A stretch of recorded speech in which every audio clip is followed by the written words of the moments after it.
No gold is not in her. She's a dime. Welcome to another exciting edition of the $1 Million Peddlers. I'm Paperboy. And I'm Mr. Magazine.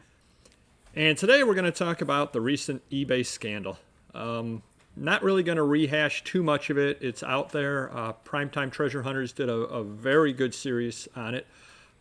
He's actually doing a lot of different episodes about it and saving a lot of the links, running videos from newscasts, all that sort of thing.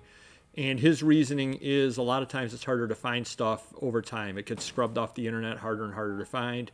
And he feels that this is important enough that it needs to be saved. And I happen to agree with them. The overview of basically what happened is there were a couple of people on E-commerce Bytes, which is a blog site where I know you've gone on there before, I've gone on there before. I contribute from time to time, that sort of thing.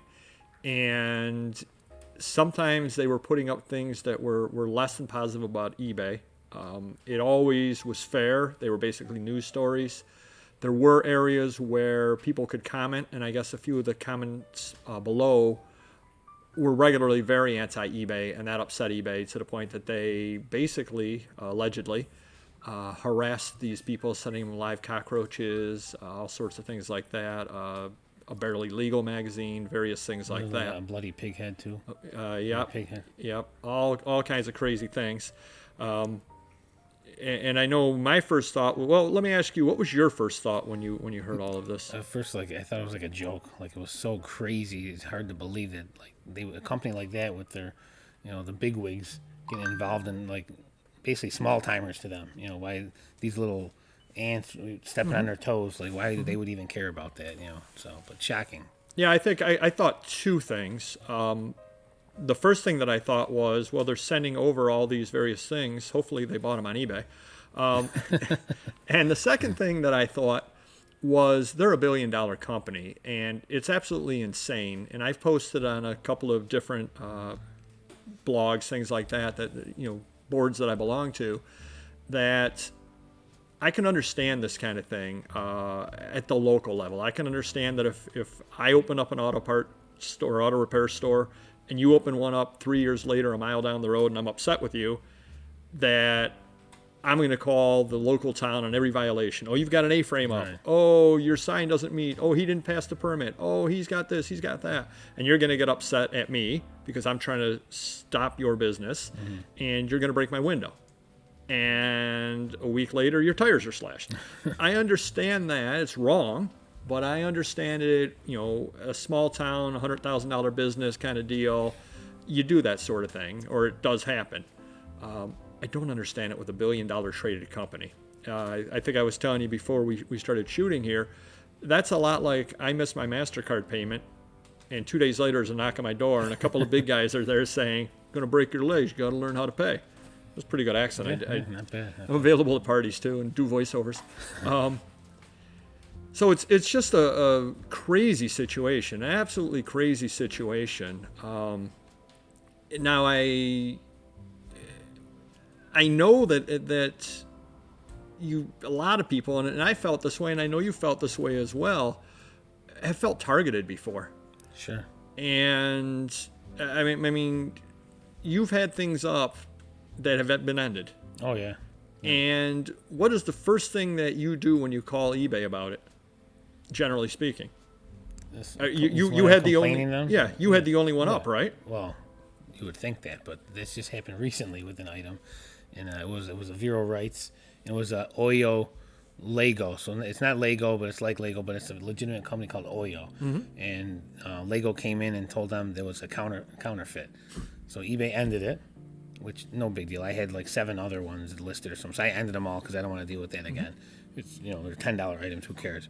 The point is when my manager called up and said, "Listen, we just searched on Oyo. There's 4,000 listings. Have they all been called?" And I said, "No, we were picked out by Lego that ours were counterfeited, and eBay won't do anything about it. They just said you have to, if you want to, solve it or be able to list them again. You have to call Lego, explain to them, and they have to give eBay an email saying it's okay for us to list Oyo, which isn't really worth it at this point. But the point is, why would they pick us out of 4,000 other sellers? And I did the video last week about how I had the little black samples taken down. And the day that I did the video, there were 126 of them up. eBay is cracking down. They're down to 101. So they've knocked off 25. So that's a good 4 or 5 days worth of work for somebody. They apparently get a lot of breaks or something. But again, you can't help but feel targeted at that point. And then you sit there and you wonder why.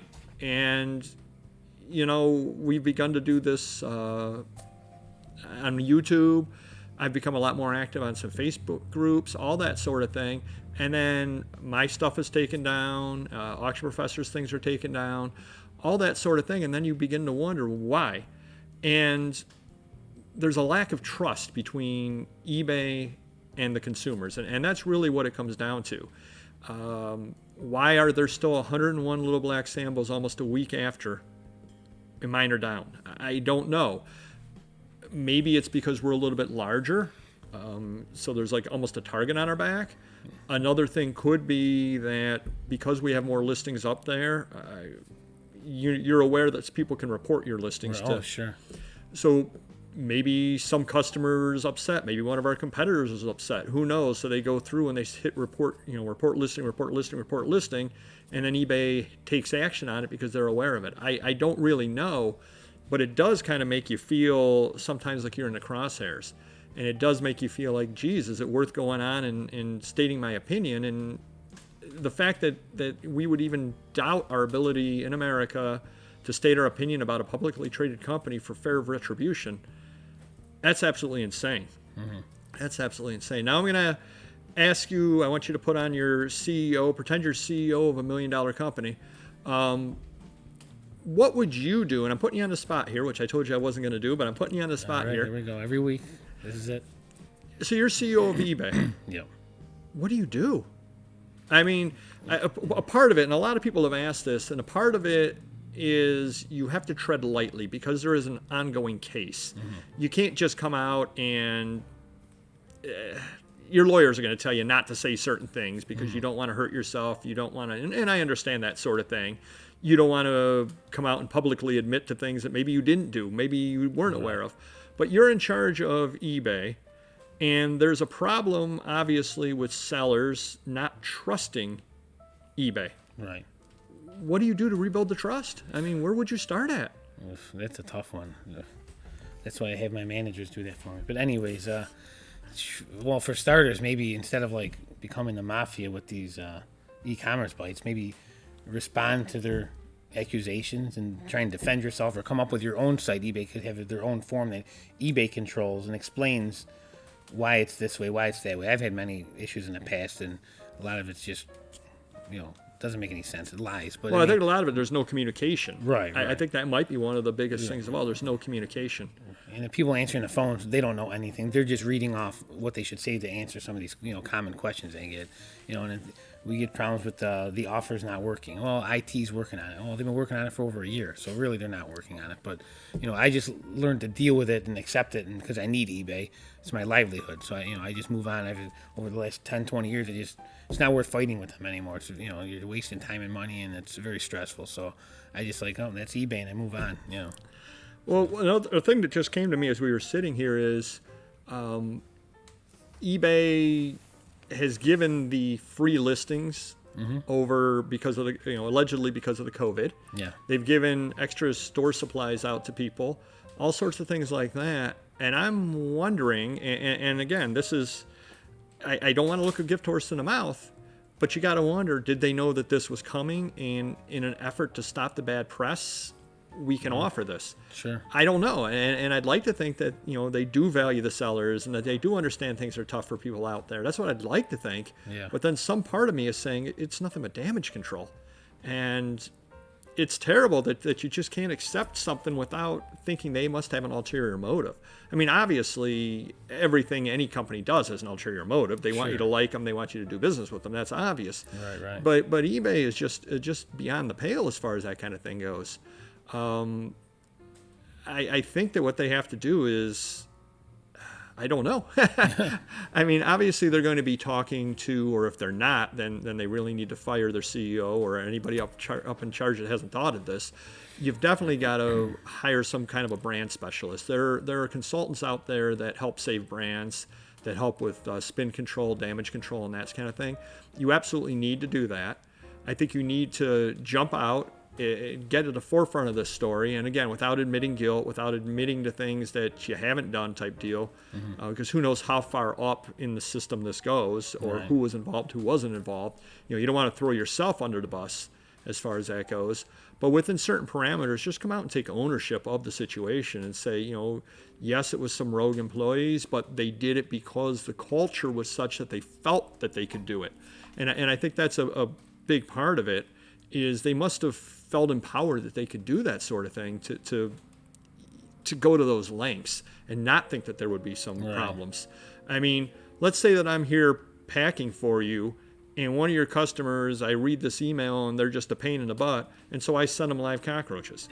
There's no culture at Mr. Magazine. There's no culture at Papergoy to do that sort of thing. And if I said, hey, here's what I did, well, A, you would fire me on the spot, but B, you would be extremely angry. You'd be contacting the customer. You'd be saying, oh my God, I'm so sorry. This was a rogue employee kind of deal. So these people were empowered to do that. And that's crazy too, because that speaks to a larger culture. And so much the risk too. The odds are how you're getting away with all that. Maybe one thing you get away with, but 10 things you're doing to abuse these people, and you're going to get caught in this day and age one way or the other. At some point, right? And that ended up happening at some point, obviously, or allegedly. So I guess if I were eBay, I guess I would try to figure out some way or other to better communication with the sellers. Now, let's be honest. Is every customer of yours happy? No. Are some of the unhappy customers your fault? Yes. Are some of the unhappy customers just not going to be happy no matter what? Absolutely. And I have a feeling eBay obviously is the same exact way. So when you get the same, if you open up some kind of a dialogue and you get the same seller in complaining every single day about a different thing, at some point after the 200th day that they've sat there and complained, take their complaints with a grain of salt, because they're going to complain no matter what. Right, yeah. Your eBay logo is a little too large on this page. Sorry. At some point you've got to take those kind of things with a grain of salt. But open up some kind of dialogue with the sellers. I think you absolutely need to do that. And maybe you extend free listings through the end of the year as an apology. You've lost trust. Maybe you give out a free $10 shop on eBay coupon to every registered user. Yes, it's going to cost you a lot of money, but it's going to bring a lot of people back onto the site to spend it. Yeah. And make it $10. Make it $10, period. No minimum purchase required. $10. I get $10 free dollars to spend on eBay. Sure. Yes, there will be people that come on and spend $10 exactly, but there's going to be other people that come on and say, hey, I haven't seen eBay for a while. Let me come back. Let me see this. Right. There you go. There's an idea. And if anybody out there doesn't want the free $10, you can give it to me, because I'll accept it. But, there's a lot of damage control ahead for them. There's going to be a lot of stories ahead for them, and hopefully they're able to weather the storm, because like you, I need the site as well. We've been selling on there since 1998. You have as well. We've been through the good and the bad with the company, and this is just insane. They do need a culture change. I don't think there's anybody that can argue with that. And hopefully they're able to right the ship, and we're all able to stick with them for the next 100, 200 years, whatever, and it all goes well. So see you next video. Take care. Bye-bye.